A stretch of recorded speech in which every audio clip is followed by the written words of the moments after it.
Hello, beautiful friends. This is Laurel Bleadon-Maffei with Illuminating Souls, welcoming you to this episode of Sleepy Bedtime Blessings, a podcast designed to help you relax, rest, and hopefully drift off into a beautiful experience of sleep. I'm an angelic practitioner, a spiritual teacher, and encourager of souls.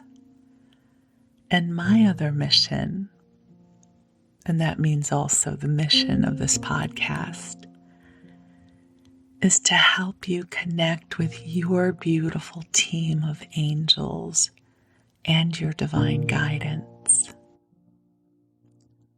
So this broadcast is infused with divine love, calibrated just for you.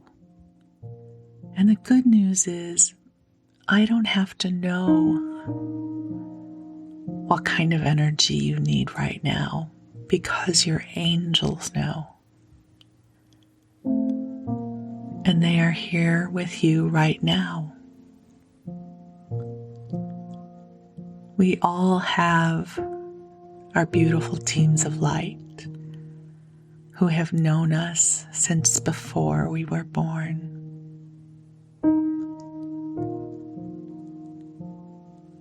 And right now, your angels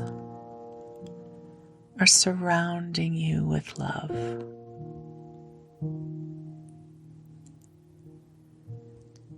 And I also have to say, this is a special holiday episode of Sleepy Bedtime Blessings. That this is going to be released right around Christmas.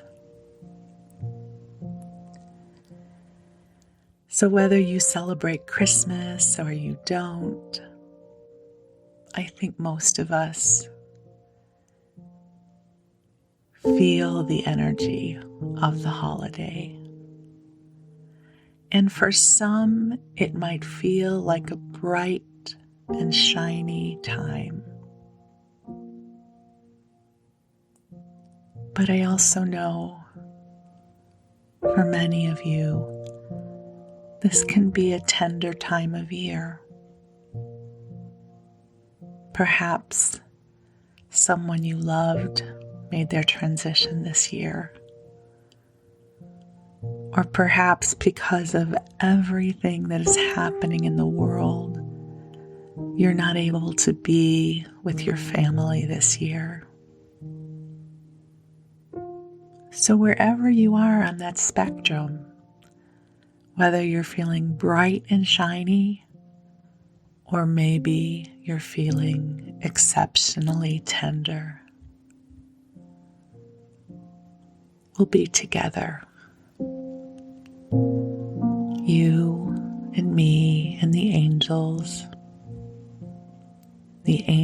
and I are going to help fill you with love. So my beautiful ones, just go ahead and take a beautiful deep breath in and exhale. And I am going to ask the angels to be here with us now. So beautiful angels on high, I can feel that you are already here.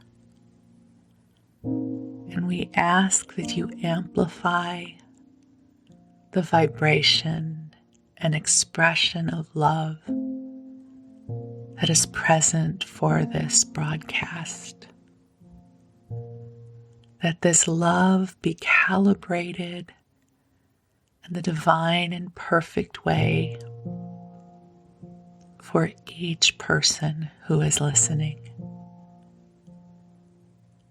And we are so grateful you can transcend time and space because I know that this love that you broadcast will be available whenever this message is heard. And I will ask the angels to come forward with a message for you. The angels say they are so deeply grateful for this opportunity to be with you.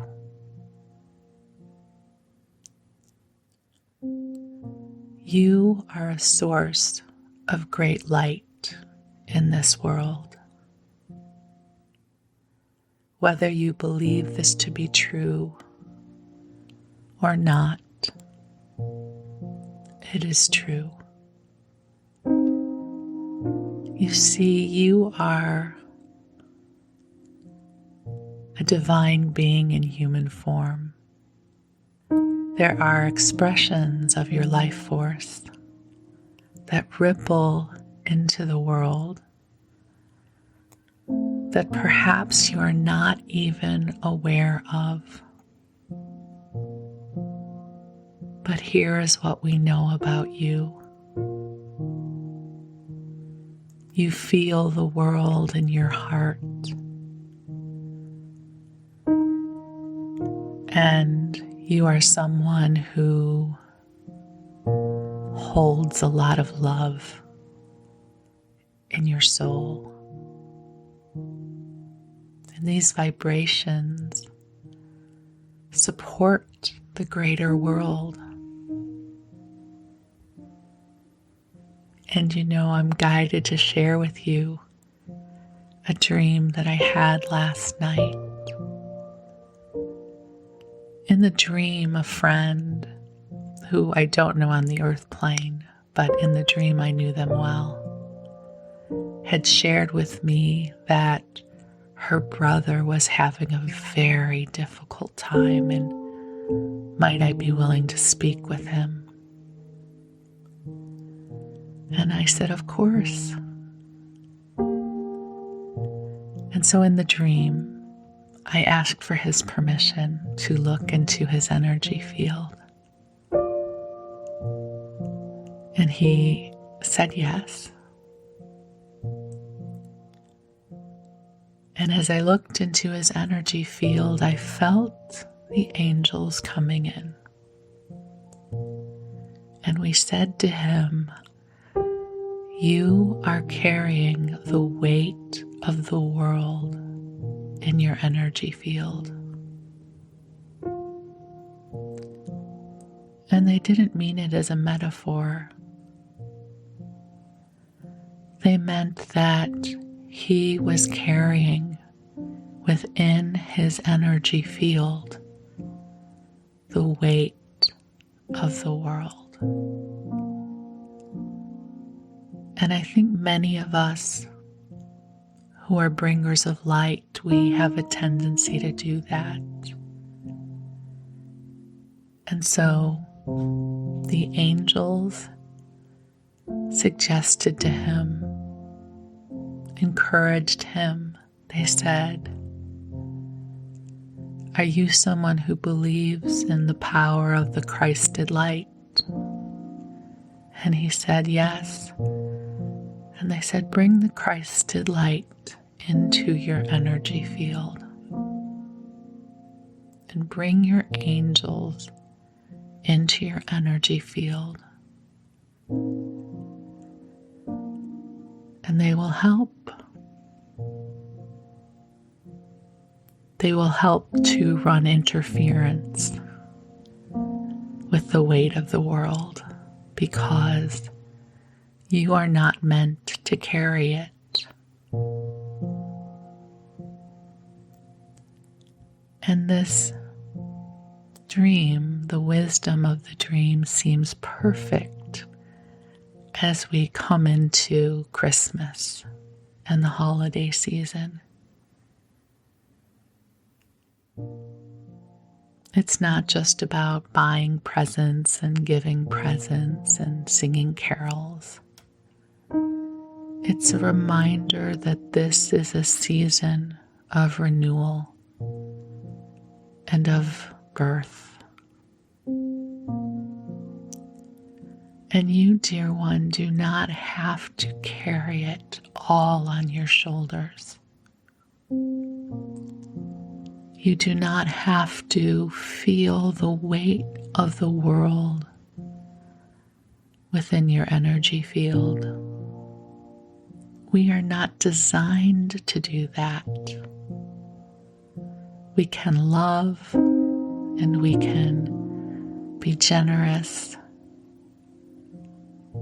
but you also have permission to find sanctuary within your own consciousness and presence. So we invite you to invite in the Christed light. And if that doesn't resonate for you, invite in divine love.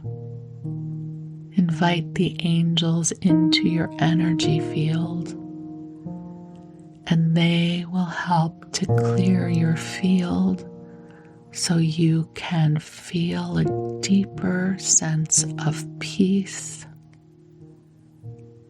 and love and well-being. So take a breath in and receive the light from the shining star of God. Give yourself permission to hear and receive your guidance, awakening to your gifts and abilities. Breathing in a sense of on-purposeness and joy.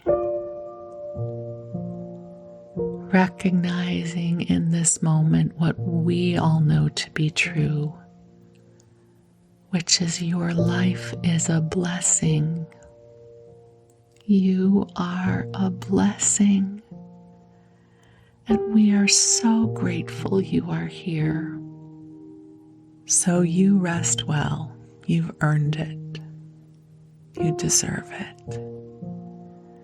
You drift off, and the angels will watch over you. And I'm going to read you a bedtime story.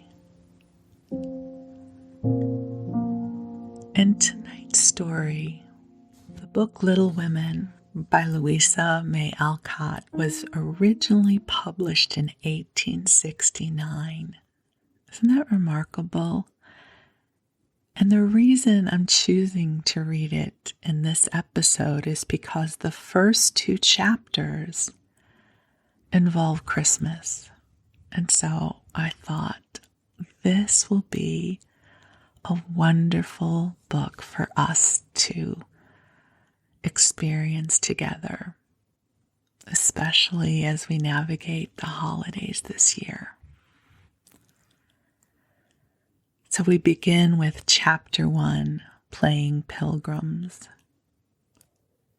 Christmas won't be Christmas without any presents, grumbled Joe, lying on the rug.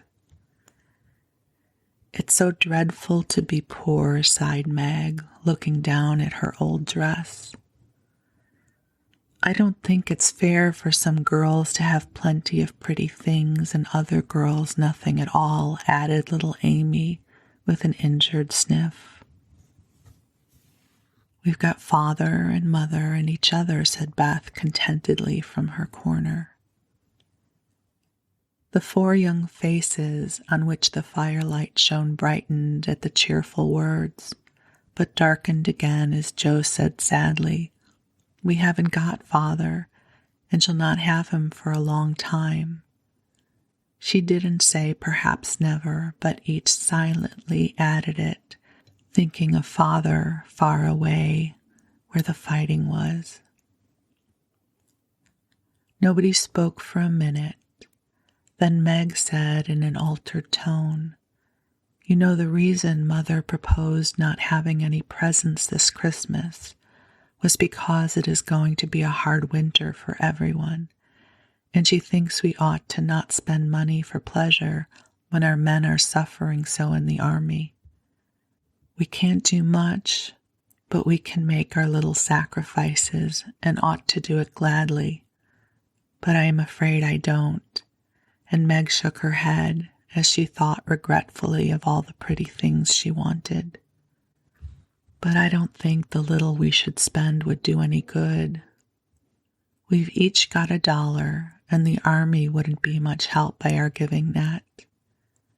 I agree not to expect anything from Mother or you, but I do want to buy Undine and Cintran for myself. I've wanted it for so long, said Joe, who was a bookworm. I plan to spend mine in new music, said Beth with a little sigh, which no one heard but the hearth brush and the kettle holder.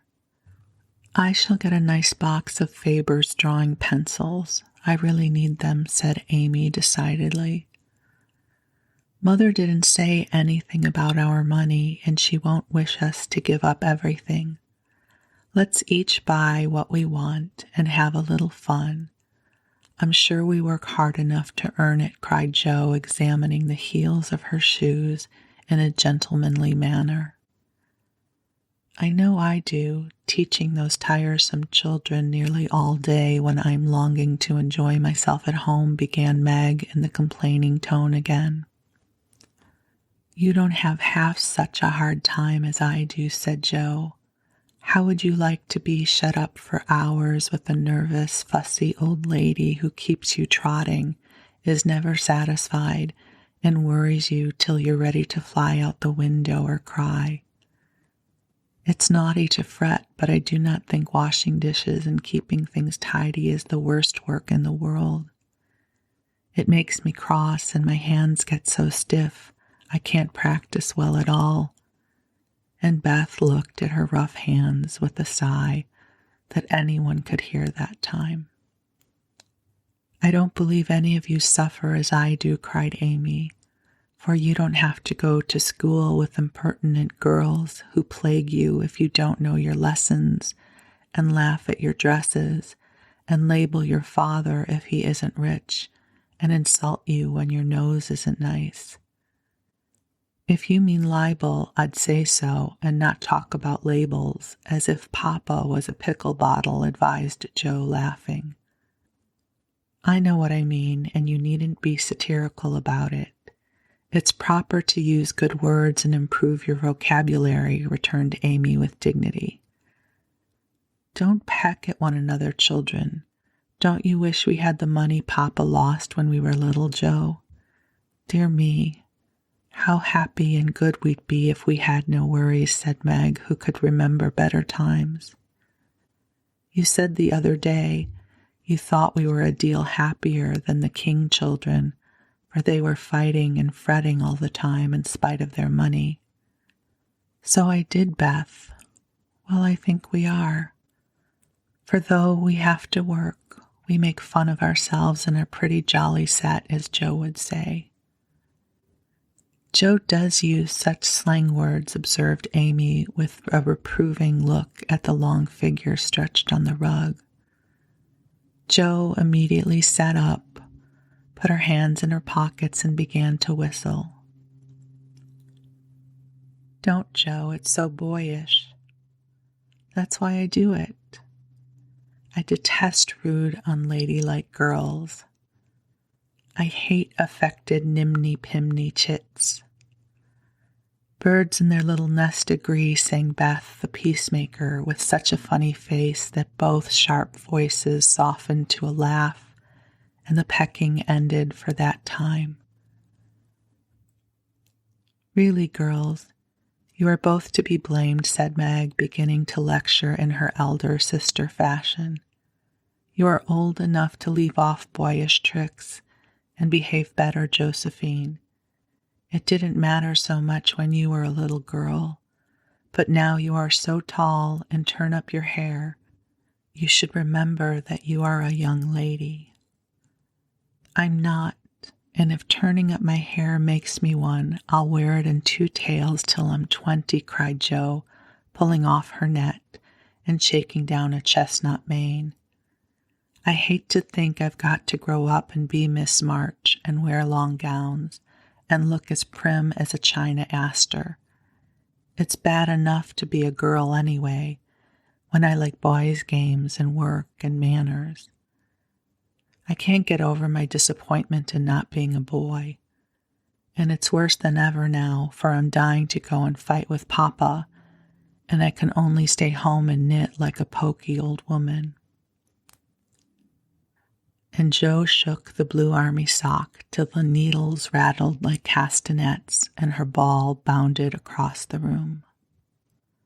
Poor Jo, it's too bad, but it can't be helped. So you must try to be contented with making your name boyish and playing brother to us girls, said Beth, stroking the rough head with a hand that all the dishwashing and dusting in the world could not make ungentle in its touch. As for you, Amy, continued Meg, you are altogether too particular and prim. Your airs are funny now, but you'll grow up an affected little goose if you don't take care. I like your nice manners and refined ways of speaking when you don't try to be elegant, but your absurd words are as bad as Jo's slang. Jo is a tomboy and Amy a goose. What am I, please? Asked Beth, ready to share the lecture. You are a dear and nothing else, answered Meg warmly, and no one contradicted her, for the mouse was the pet of the family. As young readers like to know how people look, we will take this moment to give them a little sketch of the 4 sisters who sat knitting away in the twilight, while the December snow fell quietly and the fire crackled cheerfully within. It was a comfortable room, though the carpet was faded and the furniture very plain. For a good picture or 2 hung on the walls.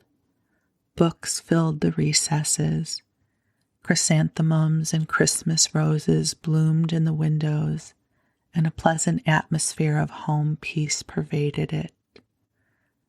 Margaret, the eldest of the 4, was 16, and very pretty, being plump and fair with large eyes, plenty of soft brown hair, a sweet mouth, and white hands, of which she was rather vain. 15-year-old Jo was very thin and tall and brown, and reminded one of a colt, for she never seemed to know what to do with her long limbs, which were very much in her way. She had a decided mouth, a comical nose, and sharp gray eyes, which appeared to see everything, and were by turns fierce, funny, or thoughtful. Her long, thick hair was her one beauty, but it was usually bundled into a net to be out of her way. Round shoulders had Jo, big hands and feet, a flyaway look to her clothes, and the uncomfortable appearance of a girl who was rapidly shooting up into a woman and didn't like it. Elizabeth, or Beth, as everyone called her, was a rosy, smooth-haired, bright-eyed girl of 13, with a shy manner, a timid voice, and a peaceful expression which was seldom disturbed. Her father called her Little Miss Tranquillity, and the name suited her excellently, for she seemed to live in a happy world of her own, only venturing out to meet the few whom she trusted and loved. Amy, though the youngest, was a most important person in her own opinion at least, a regular snow maiden with blue eyes and yellow hair curling on her shoulders, pale and slender, and always carrying herself like a young lady, mindful of her manners. What the characters of the 4 sisters were, we will leave to be found out. The clock struck 6, and having swept up the hearth, Beth put a pair of slippers down to warm. Somehow the sight of the old shoes had a good effect among the girls, for Mother was coming, and everyone brightened to welcome her. Meg stopped lecturing and lighted the lamp. Amy got out of the easy chair without being asked, and Jo forgot how tired she was as she sat up to hold the slippers nearer to the blaze. They are quite worn out. Marmee must have a new pair. I thought I'd get her some with my $1, said Beth. No, I shall, cried Amy. I'm the oldest, began Meg, but Jo cut in with a decided, I'm the man of the family now that Papa is away, and I shall provide the slippers, for he told me to take special care of Mother while he was gone. I'll tell you what we'll do, said Beth. Let's each get her something for Christmas and not get anything for ourselves. That's like you, dear. What will we get? Exclaimed Jo. Everyone thought soberly for a minute. Then Meg announced, as if the idea was suggested by the sight of her own pretty hands, I shall give her a nice pair of gloves. Army shoes, best to be had, cried Jo. Some handkerchiefs, all hemmed, said Beth. I'll get a little bottle of cologne. She likes it, and it won't cost too much, so I'll have some left to buy my pencils, added Amy. How will we give the things? Asked Meg. Put them on the table and bring her in and see her open the bundles. Don't you remember how we used to do on our birthdays? Answered Jo. I used to be so frightened when it was my turn to sit in the chair with the crown on and see you all come marching around to give the presents with a kiss. I liked the things and the kisses, but it was dreadful to have you sit looking at me while I opened the bundle, said Beth, who was toasting her face and the bread for tea at the same time. Let Marmee think we're getting things for ourselves and then surprise her. We must go shopping tomorrow afternoon, Meg. There's so much to do about the play for Christmas night, said Jo, marching up and down with her hands behind her back and her nose in the air. I don't mean to act any more after this time. I'm getting too old for such things, observed Meg, who was as much a child as ever about dressing up frolics. You won't stop, I know, as long as you can trail round in a white gown with your hair down and wear gold paper jewelry. You're the best actress we've got, and there'll be an end of everything if you quit the board, said Jo. We ought to rehearse tonight. Come here, Amy, and do the fainting scene, for you are stiff as a poker in that. I can't help it. I never saw anyone faint, and I don't choose to make myself all black and blue tumbling flat as you do. If I can go down easily, I'll drop. If I can't, I shall fall into a chair and be graceful. I don't care if Hugo does come at me with a pistol, returned Amy, who was not gifted with dramatic power, but was chosen because she was small enough to be borne out shrieking by the villain of the piece. Do it this way. Clasp your hands, so, and stagger across the room, crying frantically, Rodrigo, save me, save me. And away went Jo with a melodramatic scream which was truly thrilling. Amy followed, but she poked her hands out stiffly before her and jerked herself along as if she went by machinery, and her owl was more suggestive of pins being run into her than fear of anguish. Jo gave a despairing groan, and Meg laughed outright, while Beth let her bread burn as she watched the fun. It's no use. Do the best you can when the time comes, and if the audience laughs, don't blame me. Come on, Meg. Then things went smoothly, for Don Pedro defied the world in a speech of 2 pages without a single break. Hagar the witch chanted an awful incantation over her kettle full of simmering toads with weird effect. Rodrigo rent his chains asunder manfully, and Hugo died in agonies of remorse and arsenic with a wild ha-ha. "It's the best we've had yet," said Meg, as the dead villain sat up and rubbed his elbows. "I don't see how you can write and act such splendid things, Joe. You're a regular Shakespeare," exclaimed Beth, who firmly believed that her sisters were gifted with wonderful genius in all things. "Well, not quite," replied Joe modestly. "I do think the witch's curse and operatic tragedy is rather a nice thing, but I'd like to try Macbeth. If we only had a trapdoor for Banquo, I always wanted to do the killing part." And the rehearsal ended in a general burst of laughter. "Glad to find you so merry, my girls," said a cheery voice at the door, and actors and audience turned to welcome a tall, motherly lady with a "can I help you" look about her, which was truly delightful.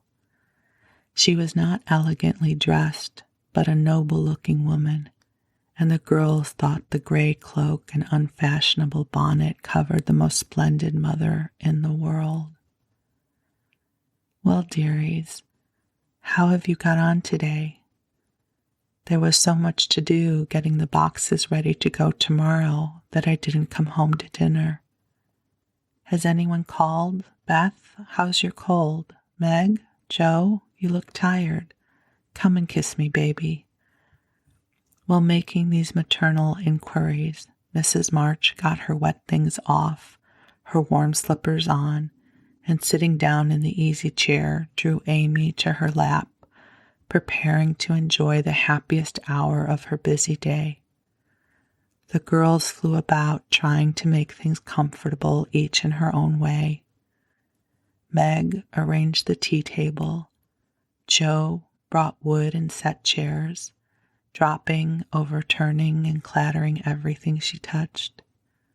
Beth trotted to and fro between parlor kitchen, quiet and busy, while Amy gave directions to everyone as she sat with her hands folded. As they gathered about the table, Mrs. March said with a particularly happy face, "I've got a treat for you after supper." A quick, bright smile went round like a streak of sunshine. Beth clapped her hands, regardless of the biscuit she held up, and Joe tossed up her napkin, crying, a letter, 3 cheers for Father." "Yes, a nice long letter. He is well, and thinks he shall get through the cold season better than we feared. He sends all sorts of loving wishes for Christmas, and an especial message to you girls," said Mrs. March, patting her pocket as if she'd got a treasure there. "Hurry and get done. Don't stop to quirk your little finger and simper over your plate, Amy," cried Joe, choking on her tea and dropping her bread and butter side down on the carpet in her haste to get at the treat. Beth ate no more, but crept away to sit in her shadowy corner and brood over the delight to come till the others were ready. "I think it was so splendid in Father to go as chaplain when he was too old to be drafted and not strong enough for a soldier," said Meg warmly. "Don't I wish I could go as a drummer, a Vivian, what's his name, or a nurse, so I could be near him and help him," exclaimed Joe with a groan. "It must be very disagreeable to sleep in a tent and eat all sorts of bad-tasting things and drink out of a tin mug," sighed Amy. "When will he come home, Marmee?" asked Beth with a little quiver in her voice. "Not for many months, dear, unless he is sick. He will stay and do his work faithfully as long as he can, and we won't ask him back a minute sooner than he can be spared. Now come and hear the letter." They all drew to the fire, Mother in the big armchair with Beth at her feet.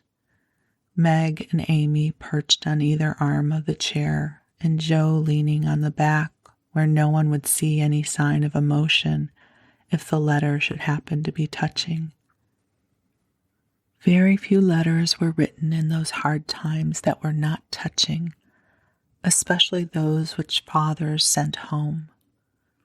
In this one, little was said of the hardships endured, the dangers faced, or the homesickness conquered. It was a cheerful, hopeful letter, full of lively descriptions of camp life, marches, and military news, and only at the end did the writer's heart overflow with fatherly love and longing for the little girls at home. Give them all of my dear love and a kiss. Tell them I think of them by day, pray for them by night, and find my best comfort in their affection at all times. A year seems very long to wait before I see them, but remind them that while we wait, we may work, so that all these hard days need not be wasted. I know they will remember all I said to them, that they will be loving children to you, will do their duty faithfully, fight their bosom enemies bravely, and conquer themselves so beautifully that when I come back to them, I may be fonder and prouder than ever of my little women. Everybody sniffed when they came to that part. Jo wasn't ashamed of the great tear that dropped off the end of her nose, and Amy never minded the rumpling of her curls as she hid her face on her mother's shoulder and sobbed out, "I'm a selfish girl, but I'll truly try to be better so he mayn't be disappointed in me by and by." "We all will," cried Meg. "I think too much of my looks and hate to work, but I won't any more if I can help it. I'll try and be what he loves to call me, a little woman, and not be rough and wild, but do my duty here instead of wanting to be somewhere else," said Jo, thinking that keeping her temper at home was a much harder task than facing a rebel or two down south. Beth said nothing but wiped away her tears with the blue army sock and began to knit with all her might, losing no time in doing the duty that lay nearest her, while she resolved in her quiet little soul to be all that Father hoped to find her when the year brought round the happy homecoming. Mrs. March broke the silence that followed Jo's words by saying in her cheery voice, "Do you remember how you used to play Pilgrim's Progress when you were little? Nothing delighted you more than to have me tie my piece bags on your backs for burdens, give you hats and sticks and rolls of paper, and let you travel through the house from the cellar, which was the city of destruction, up to the housetop, where you had all the lovely things you could collect to make a celestial city. What fun it was, especially going by the lions, fighting Apollyon, and passing through the valley where the hobgoblins were," said Jo. "I like the place where the bundles fell off and tumbled downstairs," said Meg. "I don't remember much about it except that I was afraid of the cellar and the dark entry, and always liked the cake and milk we had up at the top. If I wasn't too old for such things again, I'd rather like to play it over again," said Amy, who began to talk of renouncing childish things at the mature age of 12. "We never are too old for this, my dear, because it is a play we are playing all the time in one way or another.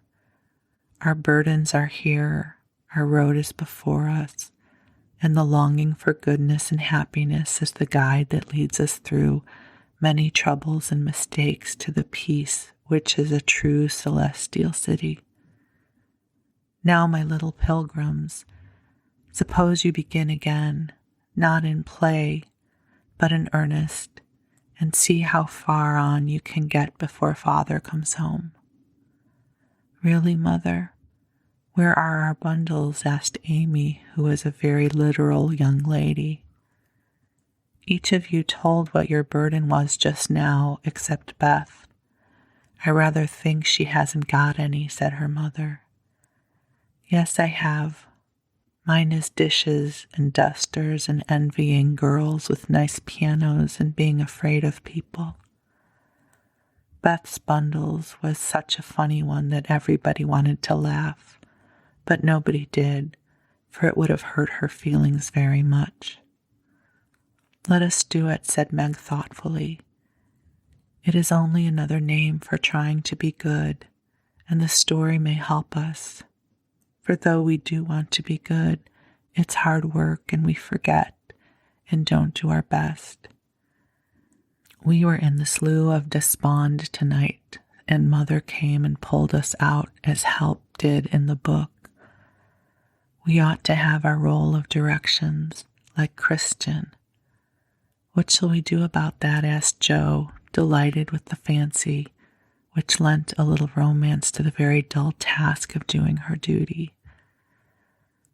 "Look under your pillows Christmas morning, and you will find your guidebook," replied Mrs. March. They talked over the new plan while old Hannah cleared the table, then came out the 4 little work baskets, and the needles flew as the girls made sheets for Aunt March. It was uninteresting sewing, but tonight no one grumbled. They adopted Joe's plan of dividing the long seams into 4 parts and calling the quarters Europe, Asia, Africa, and America, and in that way got on capitally, especially when they talked about the different countries as they stitched their way through them. At 9 they stopped work and sang as usual before they went to bed.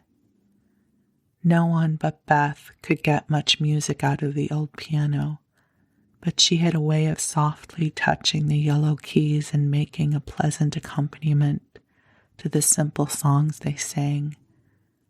Meg had a voice like a flute, and she and her mother led the little choir. Amy chirped like a cricket, and Jo wandered through the airs at her own sweet will, always coming out at the wrong place with a croak or a quaver that spoiled the most pensive tune. They had always done this from the time they could lisp.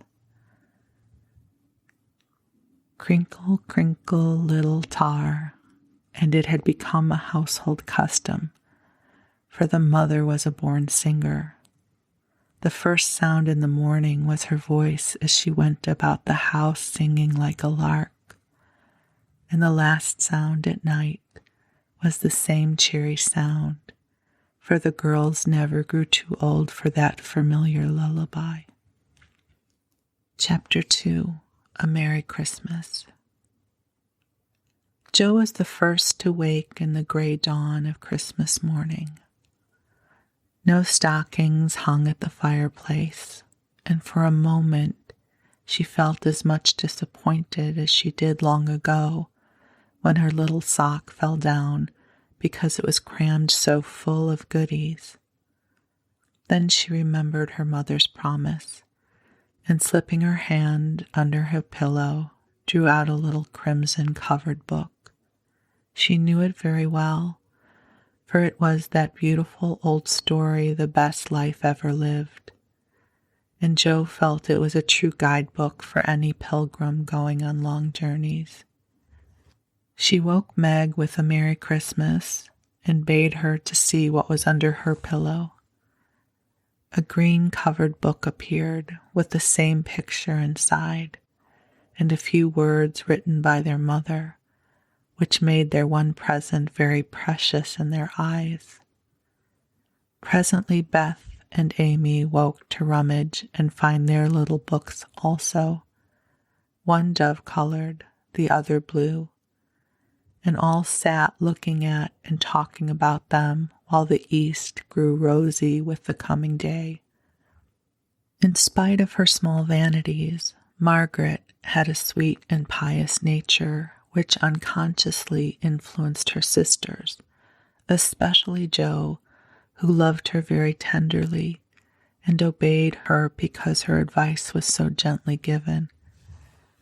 "Girls," said Meg seriously, looking from the tumbled head beside her to the two little night-capped ones in the room beyond, "Mother wants us to read and love and mind these books, and we must begin at once.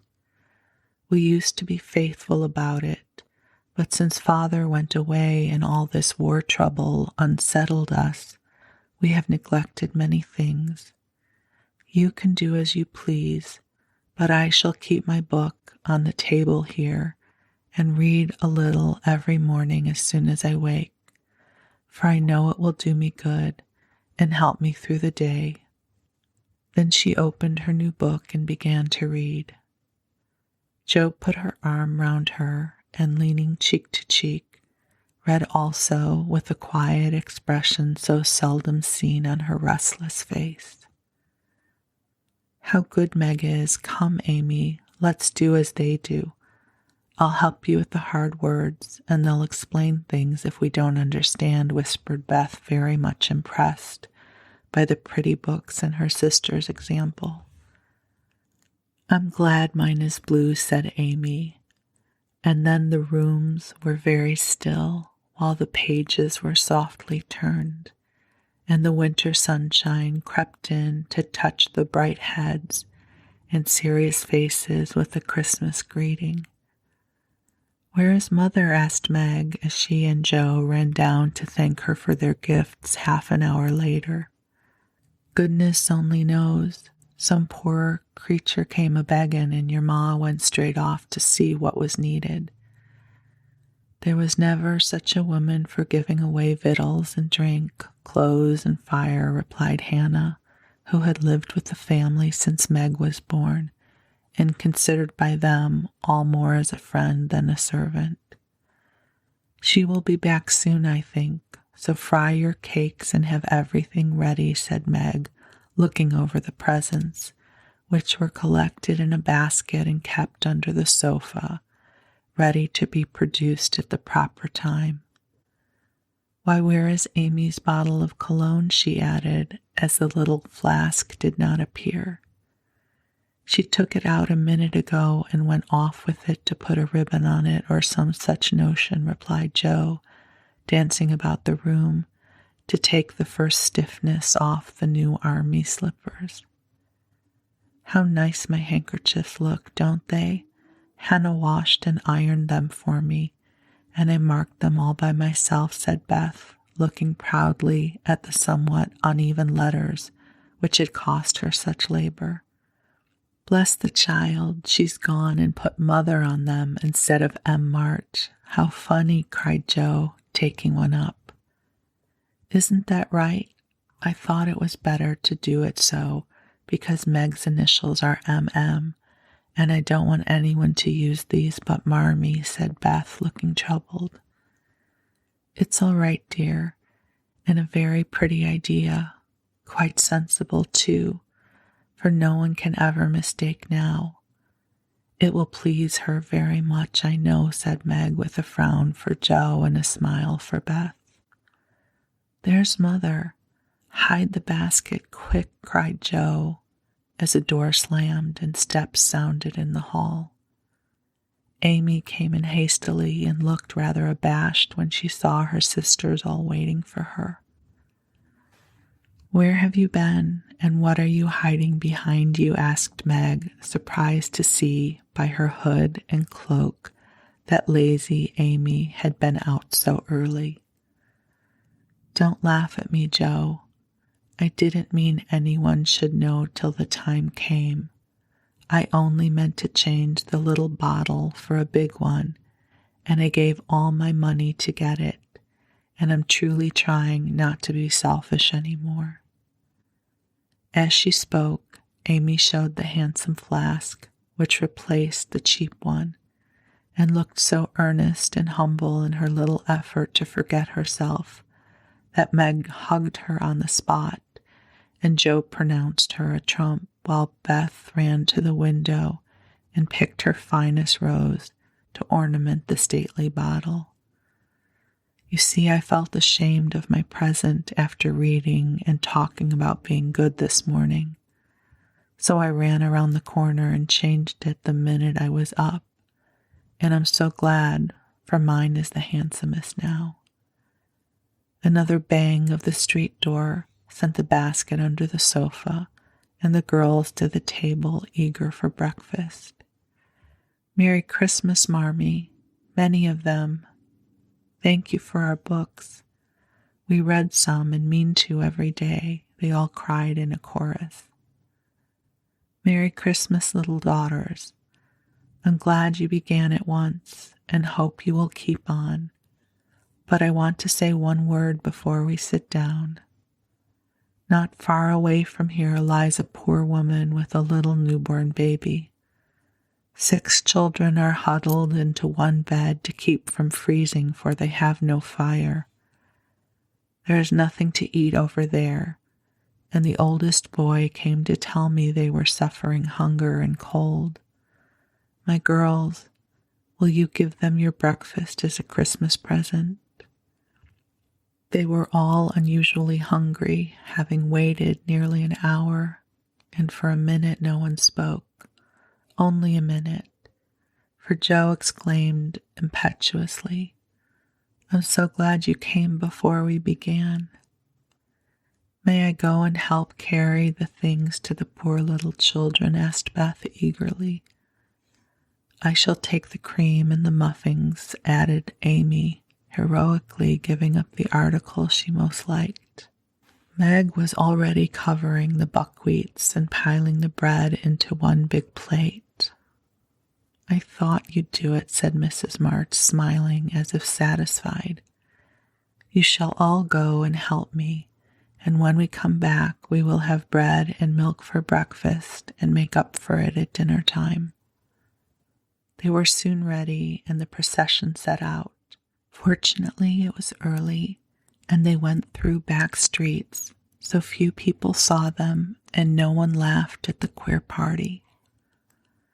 A poor, bare, miserable room it was, with broken windows, no fire, ragged bedclothes, a sick mother, wailing baby, and a group of pale, hungry children cuddled under one old quilt, trying to keep warm.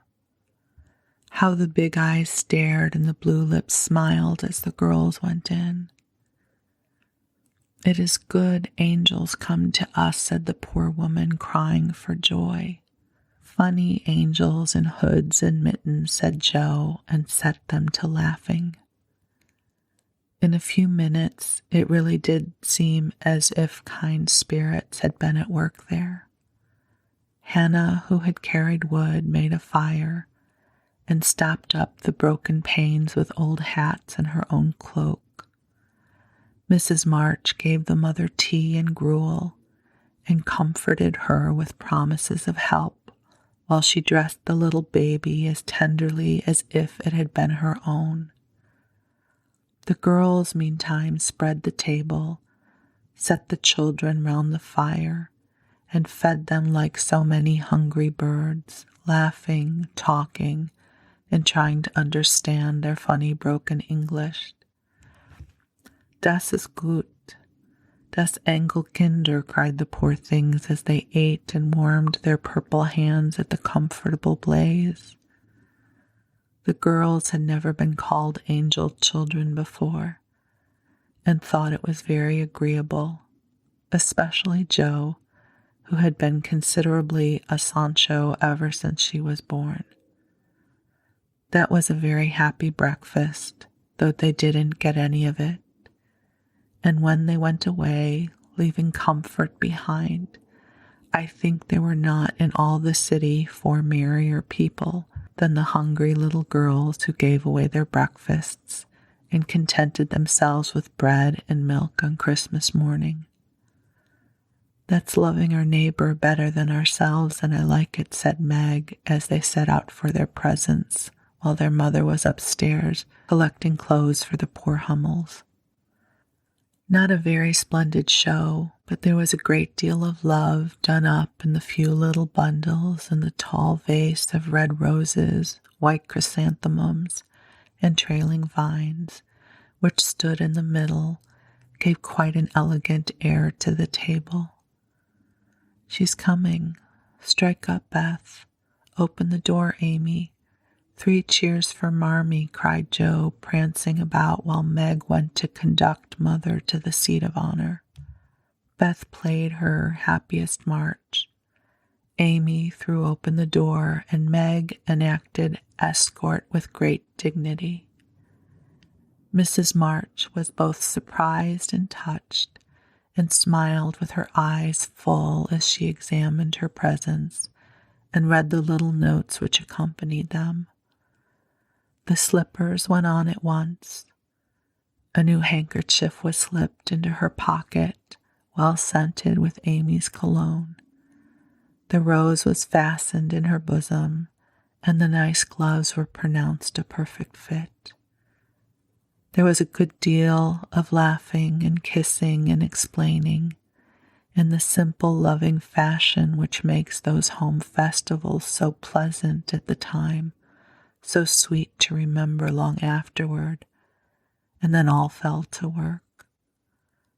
The morning charities and ceremonies took so much time that the rest of the day was devoted to preparations for the evening festivities. Being still too young to go off into the theater, and not rich enough to afford any great outlay for private performances, the girls put their wits to work, and necessity being the mother of invention, made whatever they needed.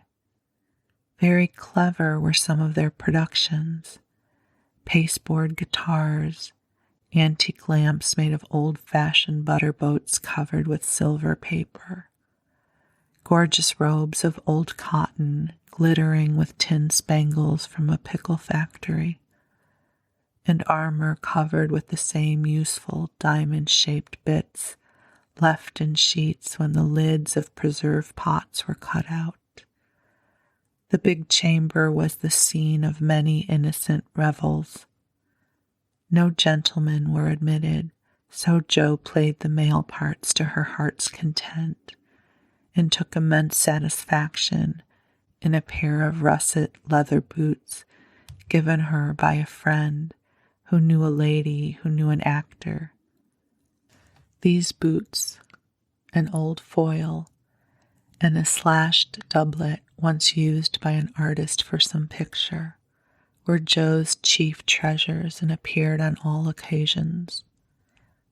The smallness of the company made it necessary for the 2 principal actors to take several parts apiece, and they certainly deserved some credit for the hard work they did in learning 3 or 4 different parts, whisking in and out of various costumes, and managing the stage besides. It was excellent drill for their memories, a harmless amusement, and employed many hours which otherwise would have been idle, lonely, or spent in less profitable society.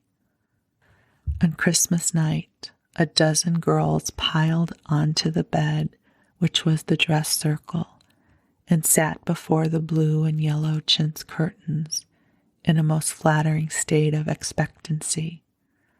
There was a good deal of rustling and a whispering behind the curtain, a trifle of lamp smoke, and an occasional giggle from Amy, who was apt to get hysterical in the excitement of the moment. Presently a bell sounded, the curtains flew apart, and the operatic tragedy began. And so with this, my beautiful friends, we're going to complete this installment of Little Women, but I'll be back in the next episode where we will continue about their Christmas play. And in the meanwhile, the angels and I are wishing you a blessed night's sleep and a beautiful holiday season. I'm so deeply grateful for you. You are loved, and you are precious, and you are a blessing in this world. Sweet dreams.